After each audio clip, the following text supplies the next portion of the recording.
Chapter 41. Maya could not remember ever feeling this way. Maybe it was because her brother hadn't been scowling so often in her direction, and her mother hadn't been telling her to put her things away.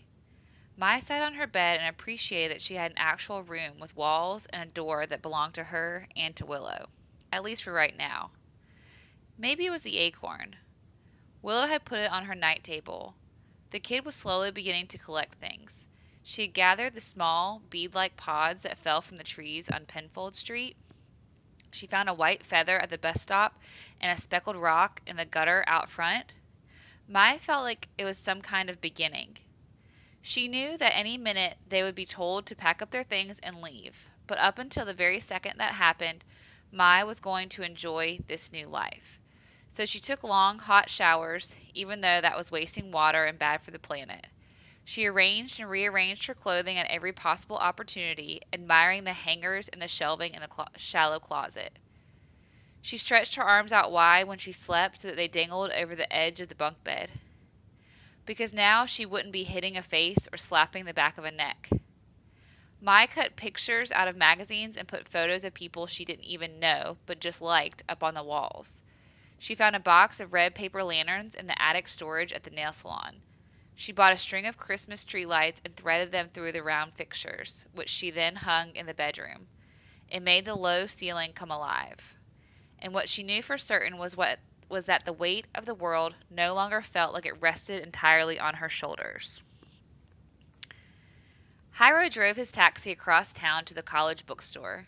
He stood in the long line at the cash register waiting to pay. Books were expensive, especially textbooks. He held the 2 pieces of required reading for the introductory course in biology against his chest. They were both used. That was a good thing. Someone had taken a yellow pen and marked up one of the books. Hiro hoped that the right parts were highlighted.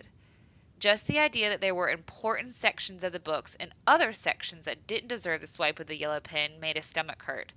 Suddenly, he couldn't do it. He hadn't been in school in 14 years.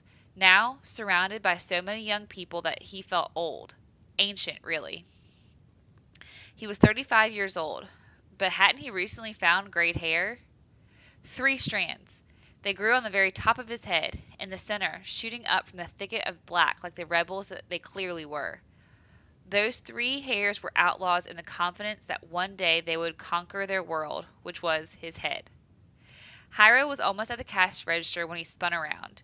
He should put the books back. Who was he to think he could take college courses? Why would anyone ever want him to work in a hospital? How would he pay for a degree? This was all just a big waste of time. Hiro moved back to the maze of aisles, but the large store was crowded, and he suddenly couldn't remember where their books had come from. And there was no way he was just going to dump the textbooks on the wrong shelf. He wasn't going to be that guy. Settle. New plan. Just buy the things. Owning them didn't mean he had to go to class. Maybe he could read the stuff in his spare time. Didn't he have to wait every day for his didn't he have to wait every day of his life for people? Who was he kidding? That wasn't happening. Could he give the books away as gifts? They were used and had yellow pen marks all over them. What kind of present was that? Hiro leaned back on his heels and allowed his eyes to close for just the briefest of moments. He needed to talk to her. His angel. She'd appreciate the textbooks. It was with her on his mind that he stepped back into the line for the third cash register. The young woman behind the counter rang up his purchases, and when he handed over the cash, she hesitated. Did she look surprised? People didn't seem to pay that way. The woman hit a button to make the cash register open. Suddenly, a light swirled and a buzzer went off. Everyone stared. At him. At the clerk. At the spinning red ball up front.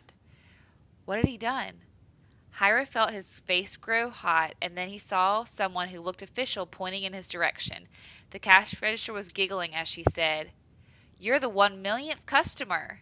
He had no idea what she was talking about. His expression was blank. She filled it in with, "You won! Didn't you hear about it?" Hiro shook his head. Other workers were now assembling, and a man in a burgundy jacket appeared at his elbow. He had a pin on his chest that said manager. He held up a camera. "Smile!" Hiro tried his best to make his quivering mouth form some kind of grin, and then he heard a voice from somewhere in the small crowd say, He won $20,000, man, and I was right behind him in line. Unreal. Hiro looked around and realized that the cardboard triangle suspended from the ceiling all said, Anniversary celebration. Be our 1 millionth customer and win. A woman held her phone close to his face as she said, Can you tell us your name? Are you a student? What are you studying at Bakersfield College? He realized now she was recording him. He managed, I'm a new student. This is my first time here. The crowd gave a collective groan, followed by laughter and chatter. His first time? Come on, I've spent a fortune in this place.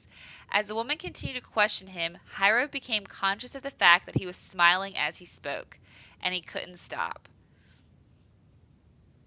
After he filled out all kinds of forms from the bookstore and from the government for taxes, they officially took his picture, this time holding a big, oversized check.